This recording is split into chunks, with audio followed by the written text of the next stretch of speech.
Callahan. Your friend. Oh yeah, Fred Callahan. And we went to we drove to, the first reunion was in Tampa. And he flew in from California. And my wife and I drove there, so we had a car, so we went. And we had a great time. And one of the interesting things was we went to this, Clearwater, I think it is, there's an aquarium there. And that's where they filmed that movie, The Dolphin Without the Tail. Mm-hmm. And Christopher Christopherson was in the movie and everything, and so we saw all that, and we saw the dolphin and all. It was really cool. And we had a great time, traveled around. And I remember I was in a golf tournament they had, and I won a towel, Special Forces towel. So when we were having the banquet, they have a raffle, and this lieutenant won a TV. And as he was coming by, I said, "Hey, I'll trade you a towel for the TV." Cool stuff. He didn't do it. I'm kind of surprised. So Jim, we're now back in Florida, Mm-hmm. and you get married. You're right.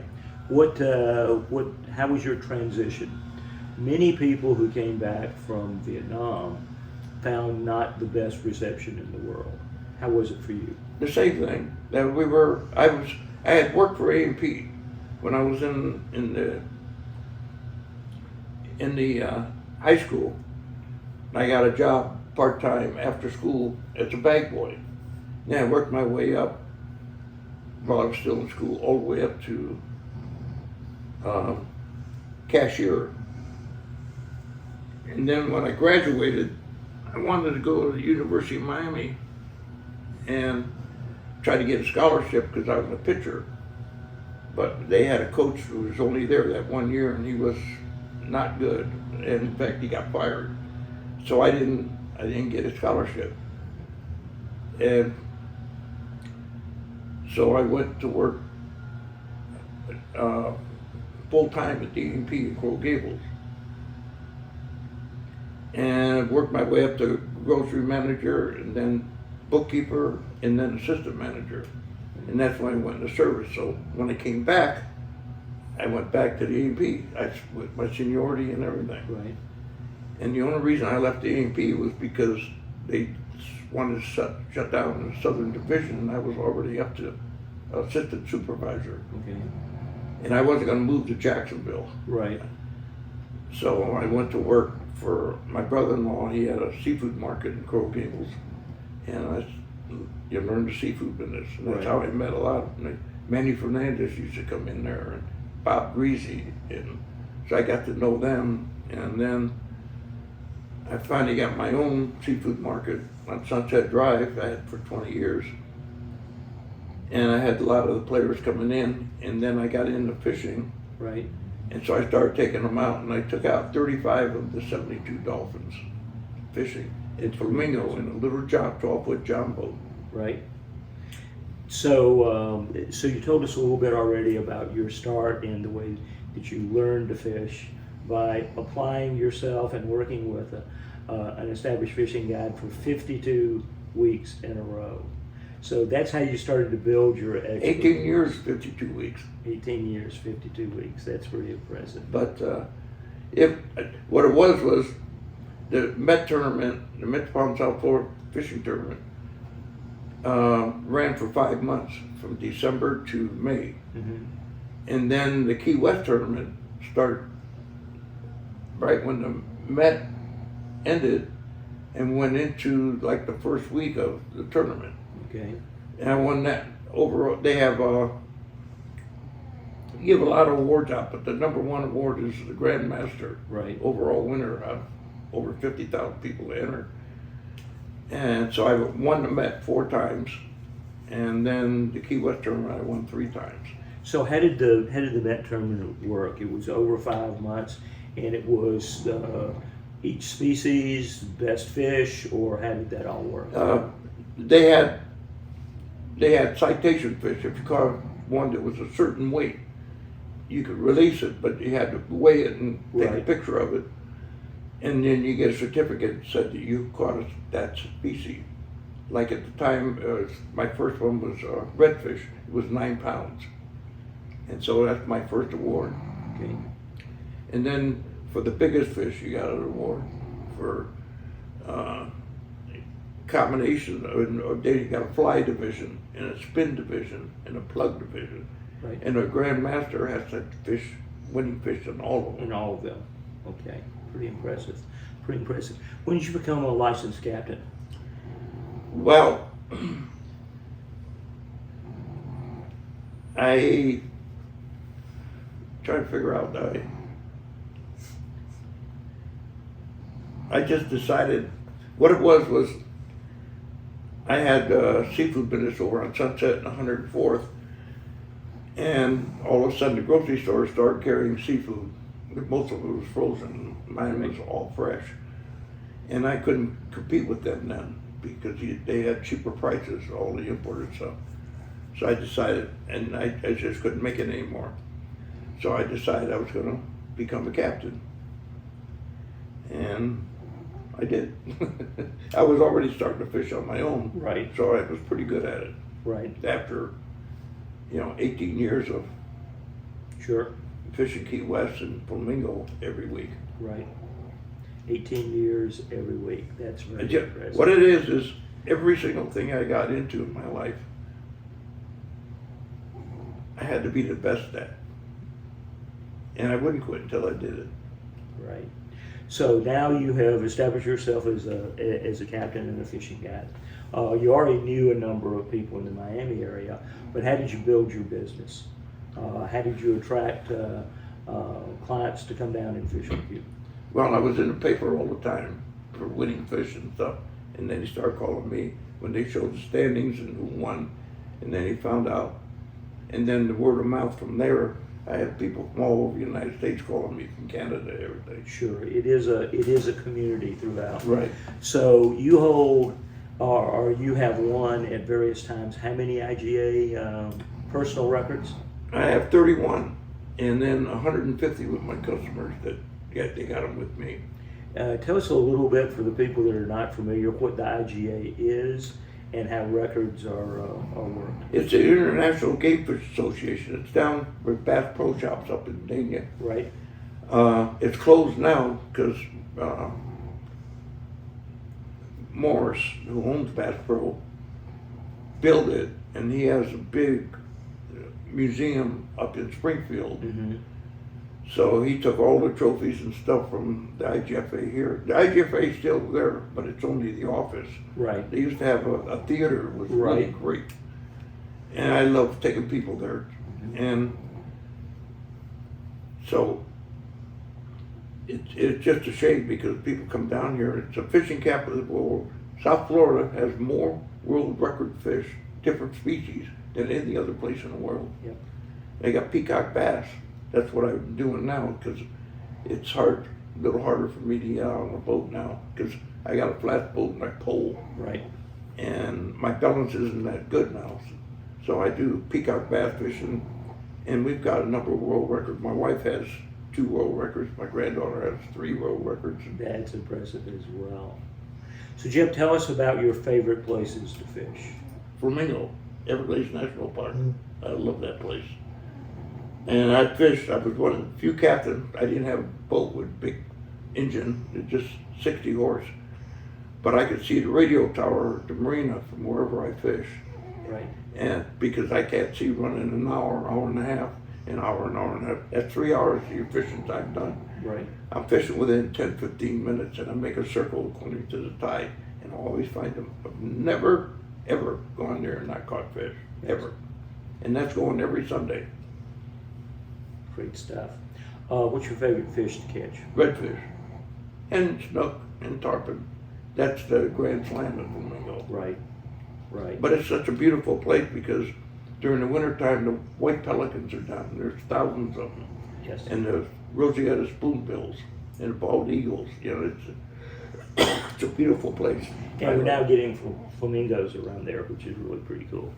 Was out at Snakebite not too long ago and saw some flamingos out there. So Jim, you also did a lot of other things as well. Not only were you a pretty renowned fisherman, but you also did a lot in the archaeological area, and you were also a diver and found a number of things there. How about telling us a little bit about your scuba diving adventures? Well, I did a lot of diving here. In fact, I remember one. My son was young. My youngest son was young then, and I took him to the Miracle Theater to see Jaws. Mm-hmm. Well, after that, he wouldn't go to the bathroom. He was afraid to go to the bathroom. And the next day, I'm making a deep water dive on a wreck off Miami Beach. Mm-hmm. And so it was a little intimidating even for me. And I was a certified scuba diver. I was a scuba diver in the service too. So Right. I went through Frogman School down at Key West. Mm-hmm. And I did it all, mountain climbing, scuba diving, everything. You had a chance to dive with Mel Fisher on his treasure hunting adventures. Yeah, we did. I had a 2-week vacation, and I gave him 1 week of it, and I worked with him.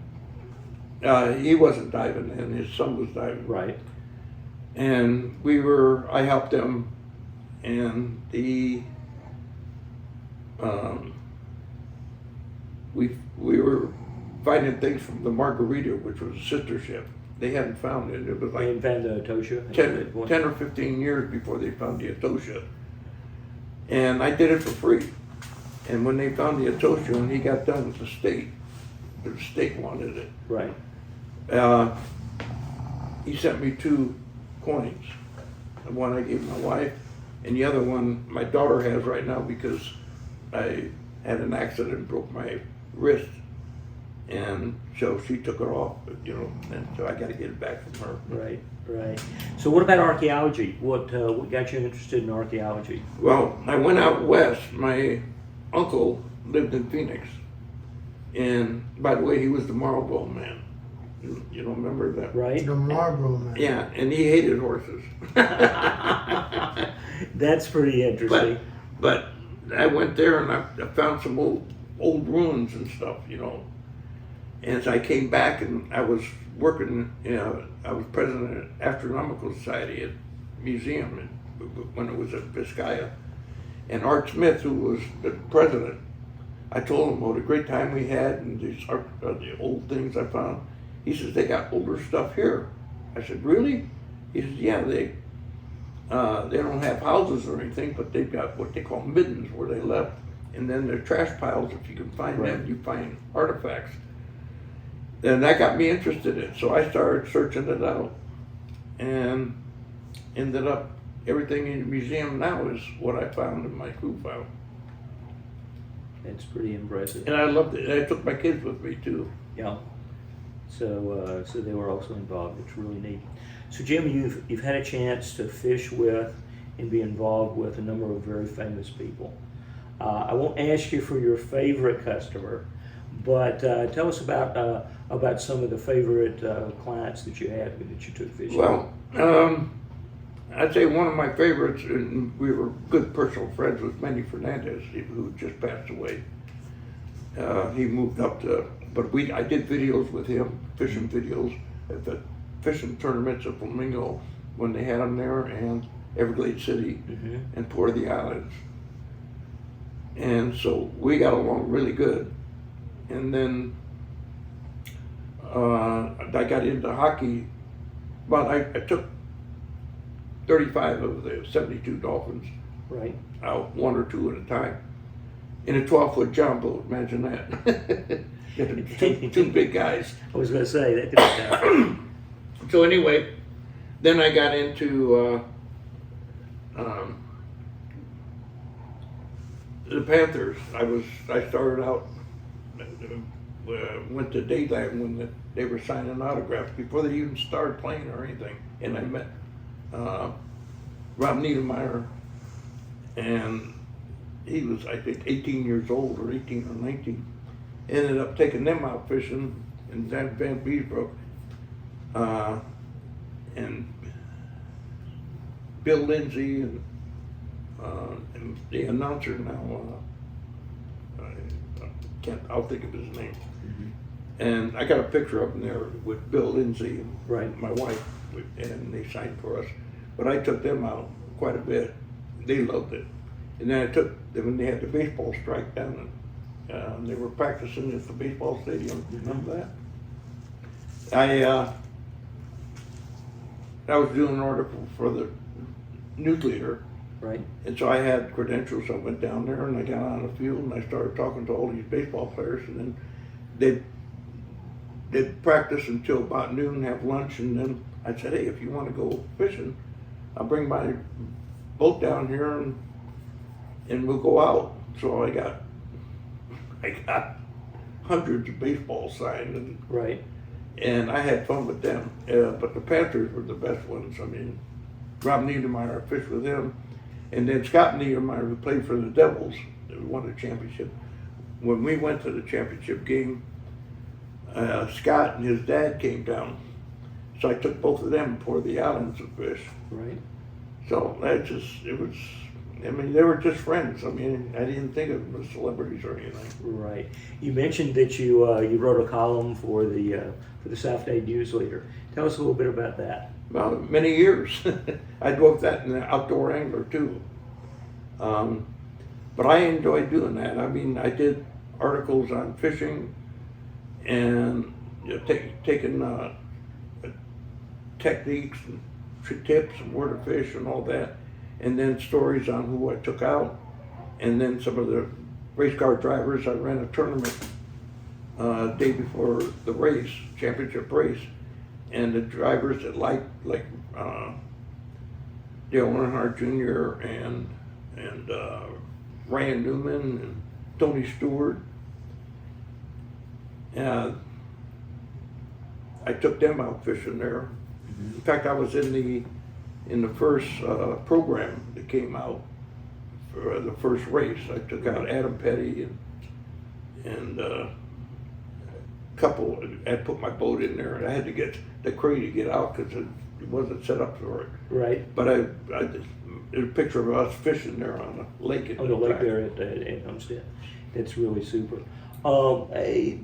For many people that are long-term residents of this part of Florida, Hurricane Andrew was a very defining event for many of them.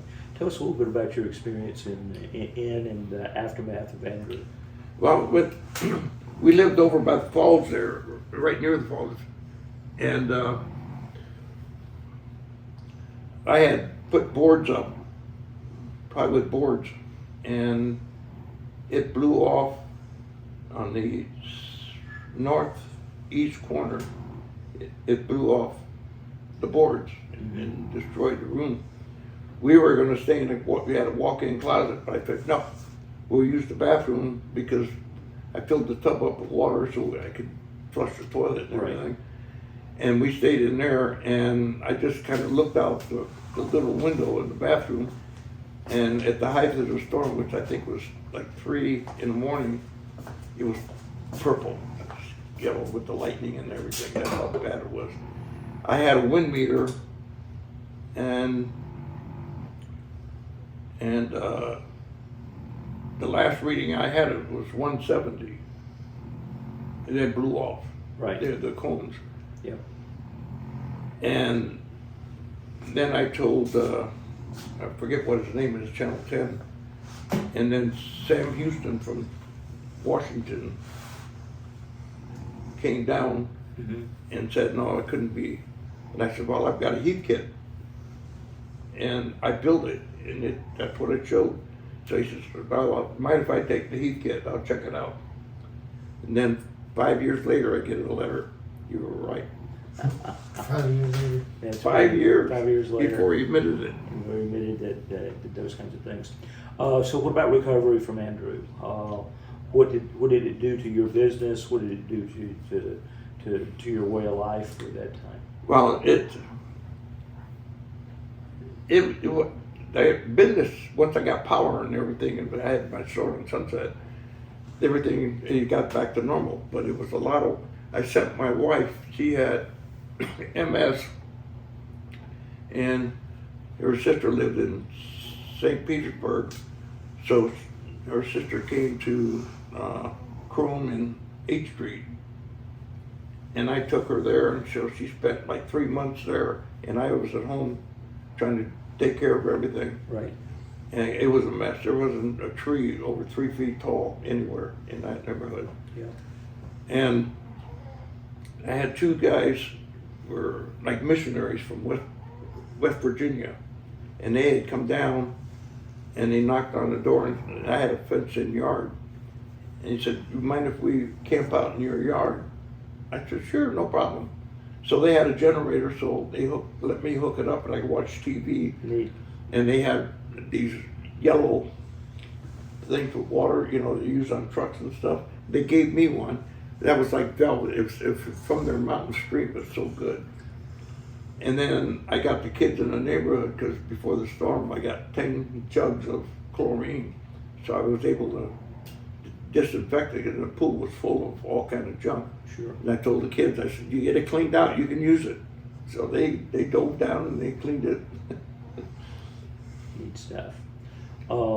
Jim, let's talk a little bit about what you kind of see as your legacy. What have you given to the different organizations that you've been part of? Certainly you've raised a family that's actively involved in a number of things. You told us a little bit about how kids and grandkids have become Eagle Scouts. Reflect a little bit on that, if you would. Well, what it is I'm very fortunate. My first wife, she passed away from MS, and my daughter knew somebody that was a lecturer at the J over in, I forget, the other side of the crossings. Mm-hmm. And it was for widowers or divorcees or Mm-hmm. something like that. And it's been like 3 years since my wife passed away. And my daughter said, "Go down. I know the woman that runs the thing there, and just see what it's like." She talked me into it. And then I had this one gal that came in that was getting a divorce, and she was always late. And that's who I married. Interesting. Interesting. Good stuff. What would you tell a young person that wants to get into the fishing business? Someone who wants to become a fishing guide. What advice would you give them? Well, number one, you've got to know what you're doing. You've got to be proficient at catching the fish, knowing how to rig, when to rig. Just to give you an idea, when they had this tournament, they'd have the standings every Sunday morning. Mm-hmm. And I'm going to Flamingo on Sunday, so I want to keep up to date on what's leading. So I go to 7-Eleven at 8 o'clock when the Sunday newspaper would come in, then I come home and I'd study it, because I left at 4 to go fishing. And I didn't get my paper yet. And you got to do your homework. You got to know the tides, the wind direction. There's times I've told, "We're not going fishing today, it's just not right." If the wind's blowing out of the west of Flamingo, I call it the water yoo-hoo, it's all brown. Yep. So I said, "We're not going, it was just a waste of time. I want to sight fish, and because I know where they're at, and if I see them, we're going to catch them." So you've got to be proficient, so you have a reputation, number one. And it takes time and a lot of work. Yep. Yep. Nothing's easy if you want to be easy. good at it. That's exactly right. That's a very good quote. But it's important to put the work in and to become good at it. You certainly have become good at a number of different things. So let's take a break for a second, if we could. Yeah. So, Durrell, what else do we need to talk about? All right, give me 1 sec. You guys are phenomenal. You guys are hitting every cue. So, let me stop this guy.